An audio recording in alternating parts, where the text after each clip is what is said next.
we're live streaming.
Good afternoon. I think you can hear me. I'm Colonel Sarah Whipple. I'm in the psychology department, and I am one of the members of VMI's Civil Discourse Initiative. On behalf of our team, which I will introduce in just a moment, we just want to thank you for giving us time to talk to you all today. We appreciate your interest in our Civil Discourse Initiative. I'll start with Lieutenant Colonel Connolly. She's a member of the CLE. Colonel Valentina Dimitrova Greigel, she's in economics and business. And then Cadet Zach Richardson, he's a history major. And he is one of 6 other cadets currently that are working with us on the Civil Discourse Initiative.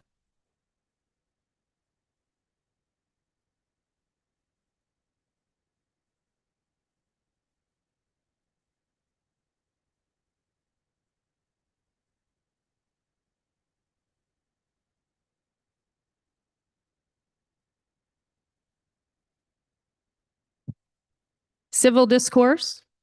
Yeah. Definition, right? Because we can't assume we all understand what we're talking about.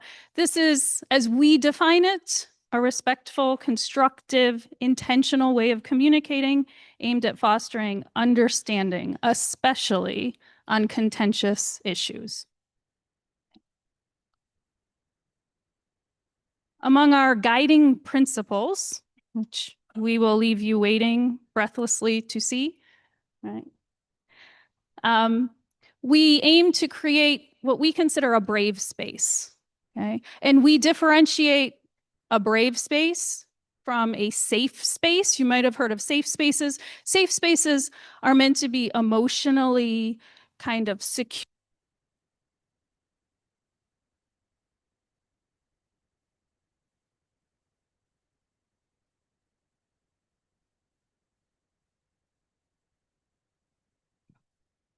Try this one.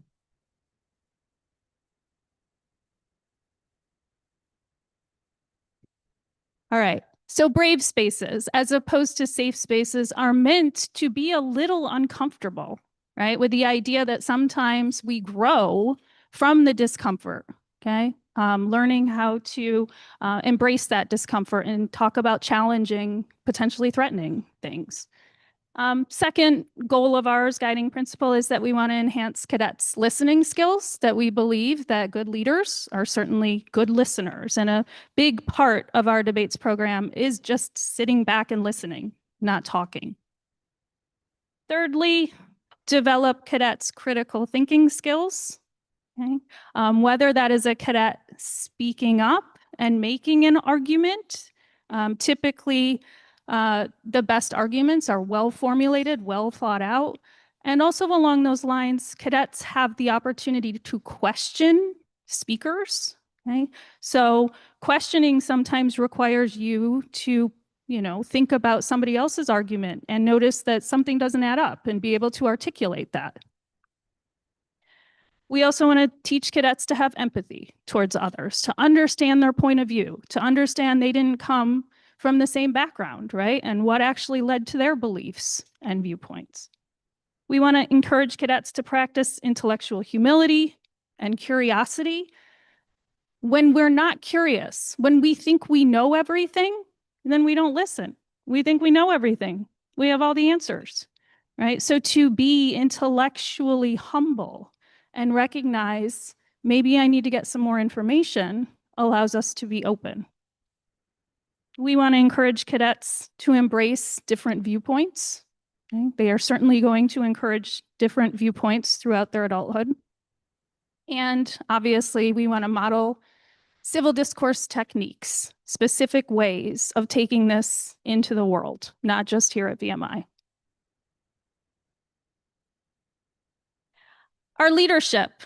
Our group is composed of us 3, faculty and staff fellows, and we're unique in the sense of other colleges that oftentimes only have 1 faculty or staff fellow. When we set up our Civil Discourse Initiative, we actually knew that there was going to be bigger bang for our buck if we had different spheres of influence. So Valentina and I are both professors. We can reach our students in the classrooms and other things that we're involved with. Kim, being in the CLE, has a lot of experience putting on big conferences. She's got a whole other diverse set of skills than we do. And then we have 4 cadet fellows. Zach is one of our fellows. Our fellows differentiated from our ambassadors in that they tend to be more senior, and they also have more responsibilities than our ambassadors. So it's a bit of a mentorship program amongst the cadets. And I am going to have to sneak out for my class. Thank you. All right, so just to give you an overview of our programming, these are the different elements of what we've been doing, and we're going to do a deep dive into each of these pieces for you. We do the Braver Angels debates. We hold what's called a Braver Campus Dialogue workshop, and we will explain to you the difference in those. We do trainings and workshops, not just for our students, but also faculty and staff. We've developed, unique to us here at VMI, food for thought conversations, and we're going to tell you a little bit more about that. And then we also try to plan in, starting this year, travels to events, off-post, other conferences that have to do with civil discourse. Can we have the next slide, please? We're having a little technical difficulty with changing the slides.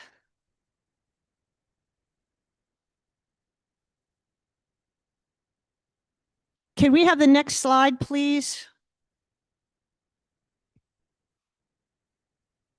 Oh, okay. So, all right. So I'm going to talk a little bit about the debate program.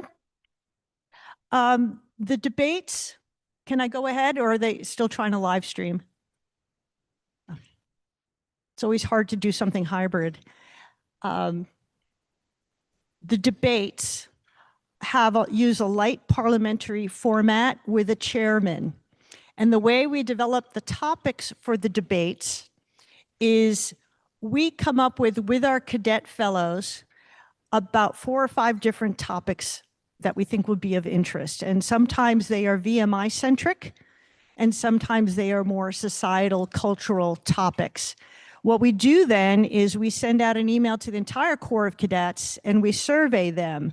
2 important questions. One is their level of interest in the topics.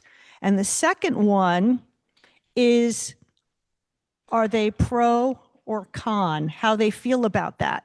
So we find, with our cadets, for example, if you want to have a debate on gun control, it's going to be pretty heavy on one side. You're not really going to have a debate. So we're trying to find an even split on how they feel about the topic. So we really have a healthy debate with diversity of viewpoints.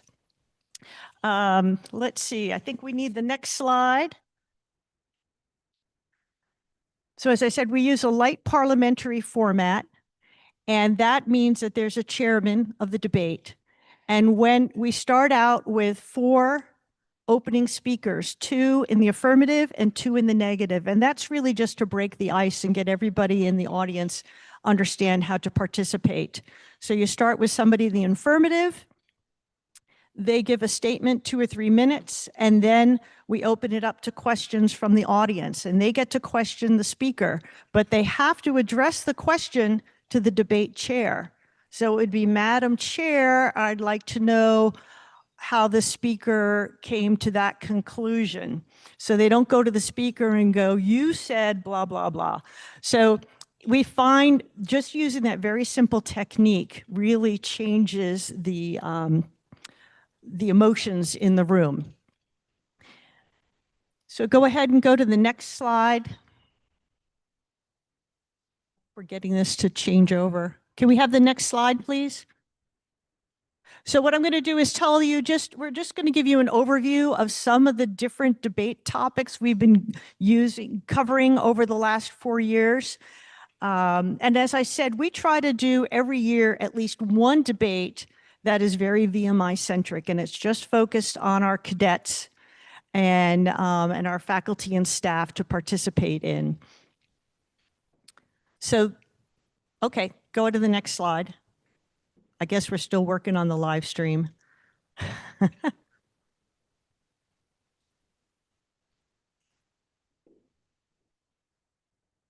All right, so here's one we held in December of 2024. Does VMI continue to hold its cadets to the highest standards?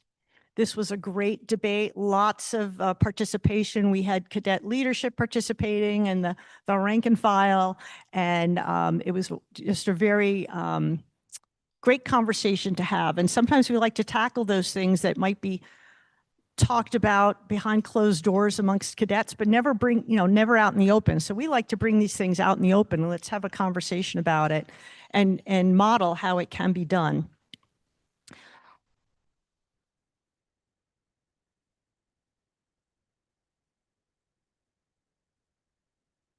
Isn't technology great? I'm slowing down so we can get the online audience on the same page as us. So we can go to the next slide. So here's an example of a debate we did in September of 2024 about immigration. We chose this topic because think of September 2024, right before the presidential election. What was the main, topic issue for that election? It was immigration. And so we not only had this internally, we had our intercollegiate partners, Washington and Lee, SVU, and Mountain Gateway Community College also participated. We invited the public to participate. We had press release in the paper. We had a great turnout for this. And there was so much nuance and thoughtfulness in the speakers and the questions. I talked to somebody that was local that came, and I think they were really expecting, sparks to fly, and they might have been a little disappointed in how civil it was. But we had a great conversation and lots of angles that were taken that I wasn't expecting. But again, we timed that specifically because of the presidential election. Next slide, please. This is one we did this past December. Resolve, the American Dream is alive and well. This is part of the Virginia 250 celebration, all the events they're doing. This was in partnership with Chev and the Department of Education. And they are holding what they're calling public square debates all throughout this year at different colleges. And so it's college students, inviting high school students as well as the general public to participate. So we held the second one of around the state here in December. It was a great conversation as well. I wish you all could be there, and you're welcome to come to any of our debates. All right, next slide, please. Here's one we had in, I want to say 2024, February 2025.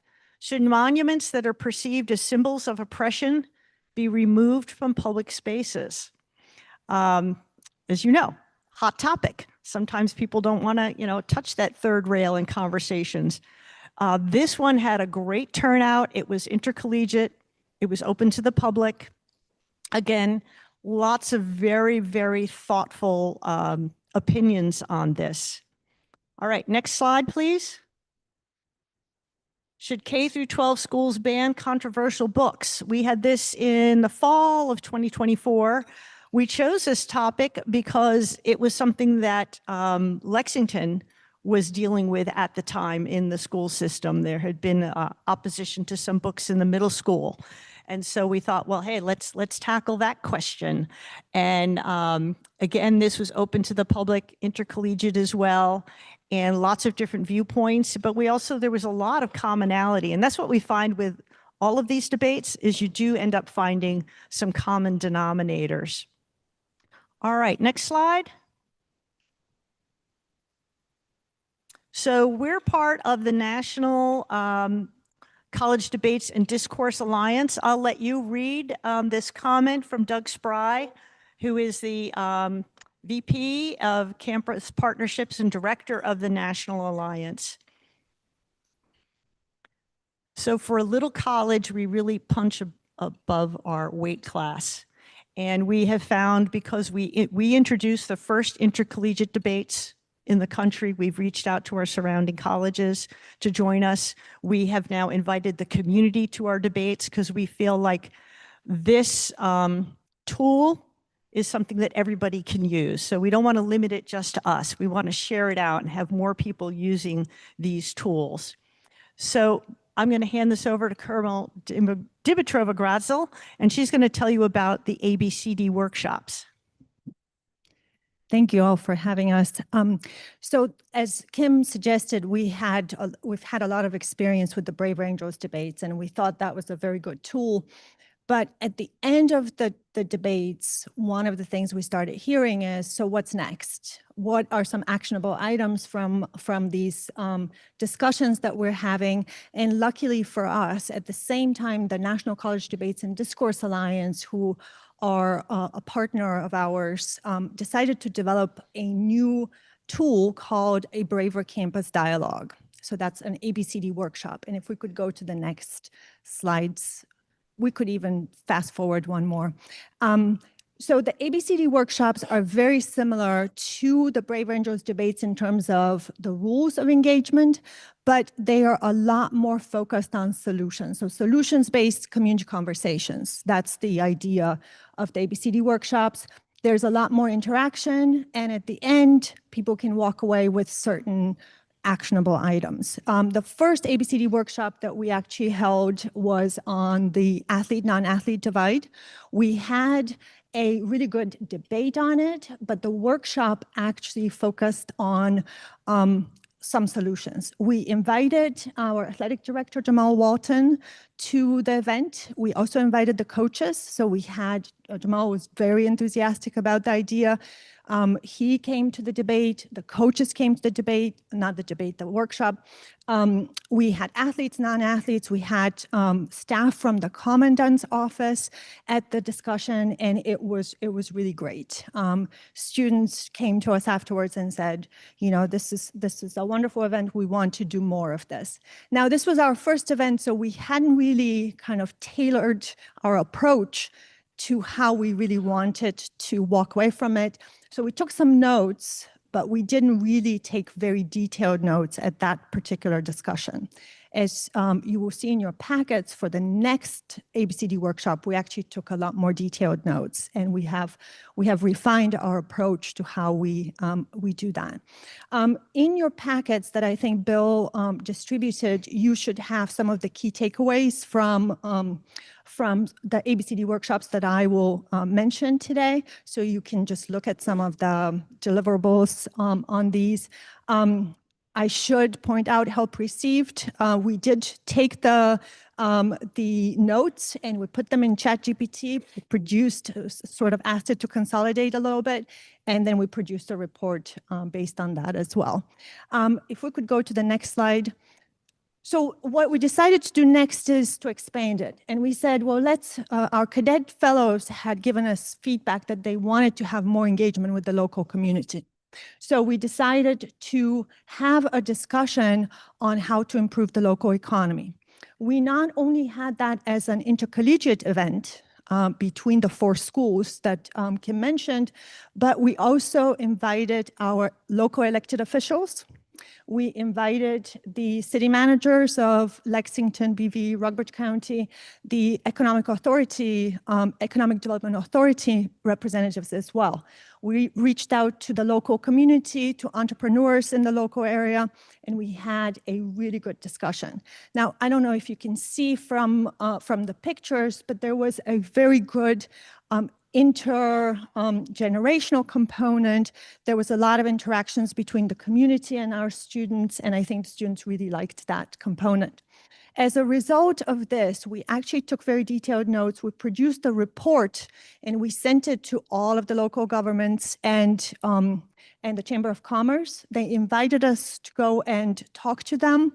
And one of the things that became clear is that there's quite a bit of demand from the local governments for, or not demand, I would say quite a bit of interest in collaborating between the local universities and the local governments on things like data analysis, kind of evaluating different policies and things like that. So as a result of that conversation, the Economics and Business Department is now actively working with the local governments on a couple of projects, and I can tell you more about that in the Q&A if anybody is interested.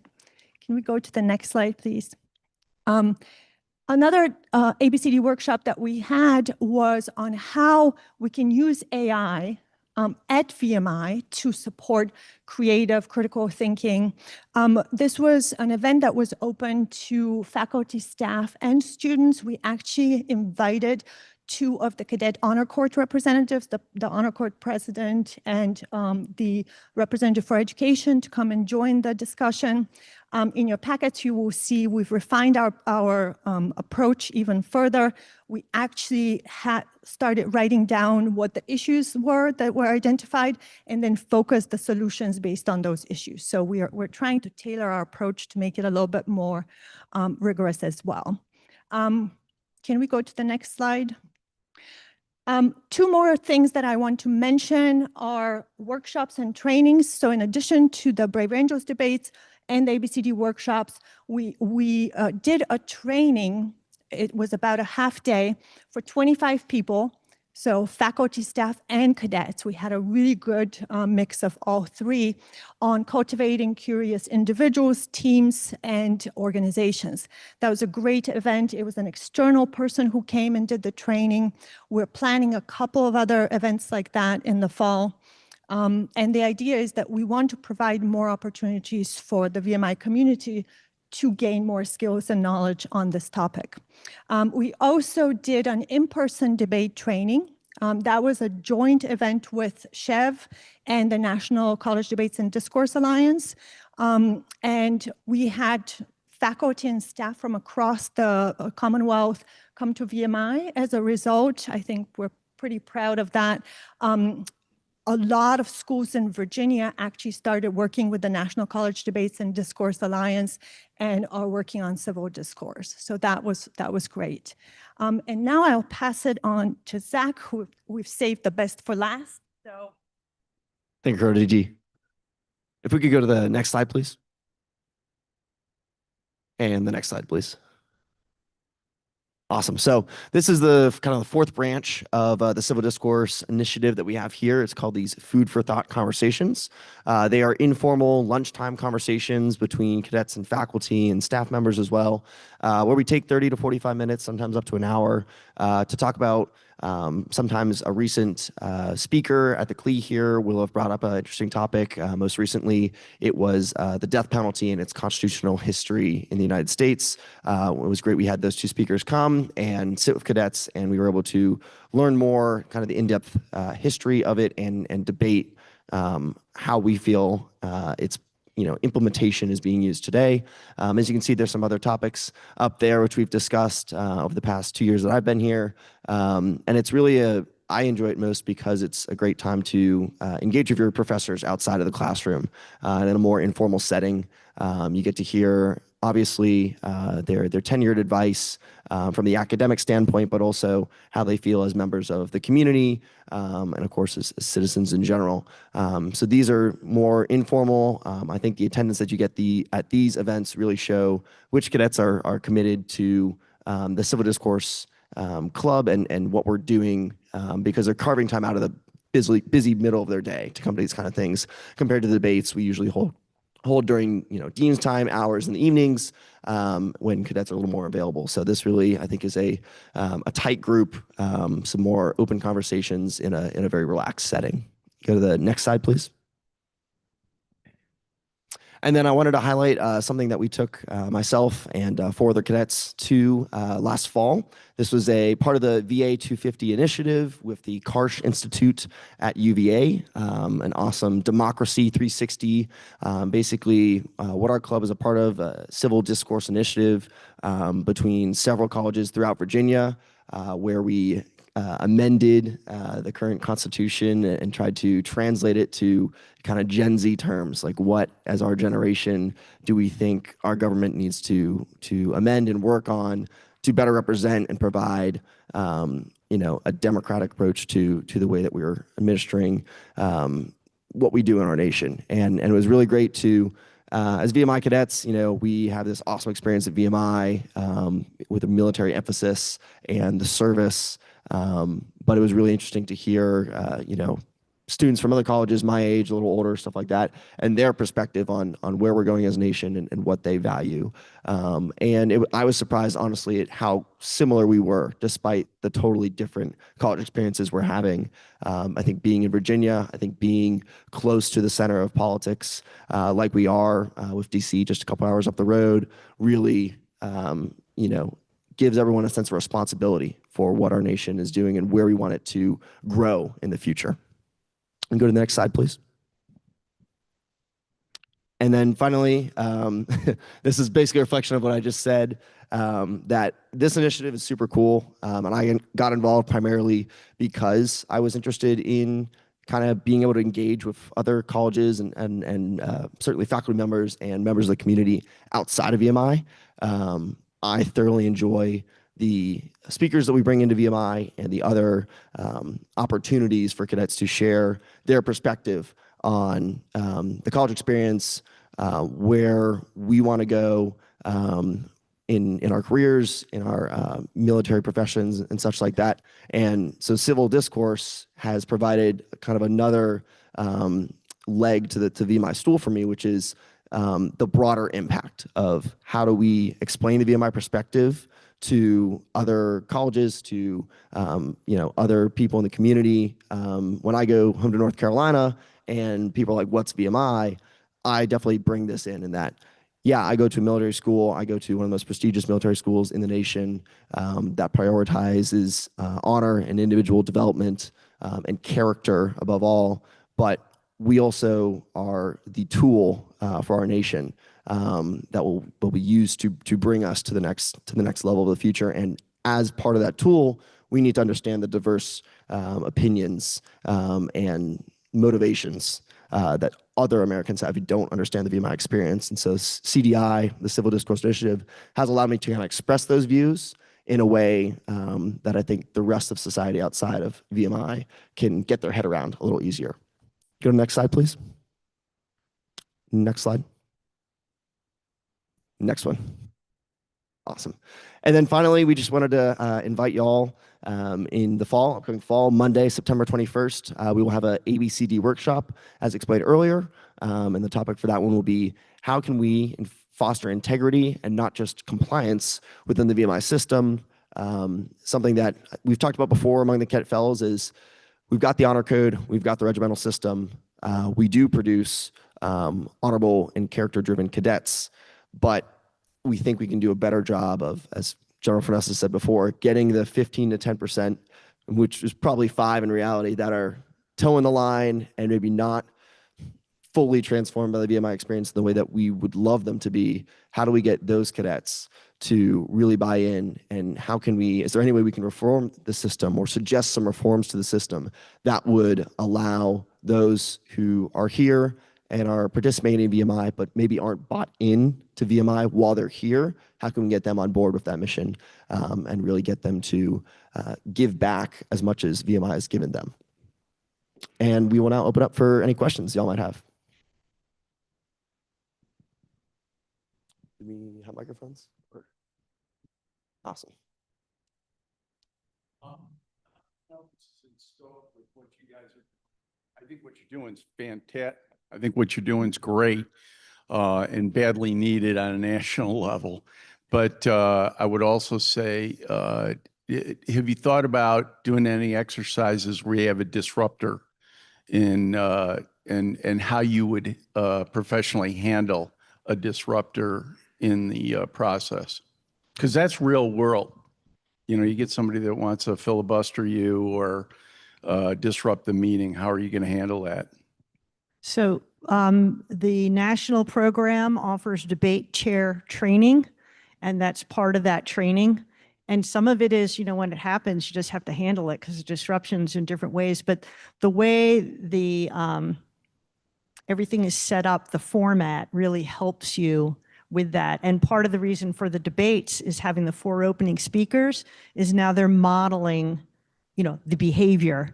And so by the time the disruptor comes, they've kind of figured out where they fit. But that's up to the chair of the event to handle that. So you actually exercise it or no? You do? I've Okay. had to do it a couple times as a debate chair.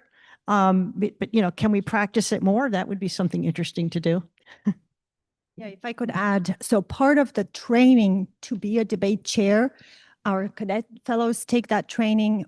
Right now, we are actually expanding our program. So we're also going to have partners within VMI, faculty and staff partners.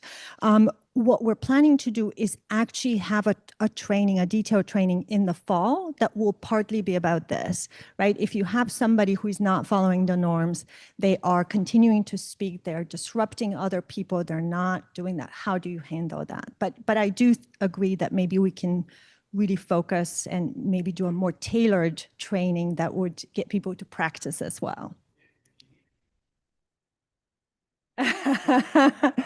All right. We will call you in the fall. This is my 4th year on the board, and I just want to offer first a compliment and then a comment. My compliment is this. Since my earliest days on the board, when I was first introduced to what was then a nascent initiative, I've been impressed with the academic thoughtfulness, the engagement, and frankly, the leadership that the faculty and the cadet leadership of this activity have demonstrated semester after semester after semester. I've come to learn that if not the first, we were one of the first in the nation, not to mention Virginia, to sponsor this program. So my compliment to the faculty and to the cadets is well done. Way to demonstrate what it means to be a member of the VMI community and to provide leadership for our community here and our community writ large. My comment to our board, many of whom are new, is that you need to understand how we continue to demonstrate this leadership across the Virginia educational community. And for those of you who haven't been back to the Institute for a while and now you suddenly find yourselves on the board and only been informed by what's in the newspaper, this is the reality, not what is in the press or circulating in other offices in other cities. So again, well done, and thank you very much for what y'all do.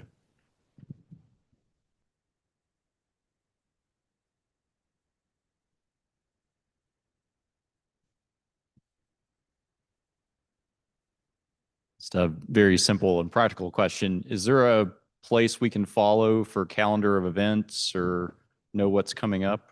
Sure. The CLE has been really started this initiative way back in 2021. So on the CLE's webpage, there is a civil discourse initiative page. And so we try to keep that up to date and put our upcoming events on there. And then again, we're in the VMI news, and you'll follow along as we have events. The September 21st ABCD workshop was scheduled specifically for your next board meeting. So we're hoping and planning on you all being there and participating just like everyone else. And I'd like to say that the debates and the workshops, everybody's equal. There's no rank. So, nobody's being introduced as a VIP or anything else. You're going to be sitting, hopefully not together, scattered amongst the cadets and so on.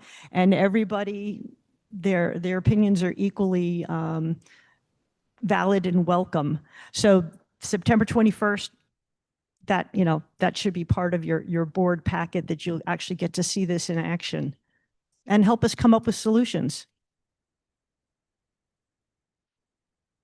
And alumni as well. Yeah, well, there'll be an invitation out there. But that's a VMI-centric debate. So it's cadets, alumni, faculty, staff, and you as the Board of Visitors. Any other questions? I know Bill said we have a hard stop at 13:15, so we have time for one more question. Okay. We're happy to answer anything else offline, and Bill Wyatt also has a much more detailed packet of information if you want to do a deep dive. Thank you.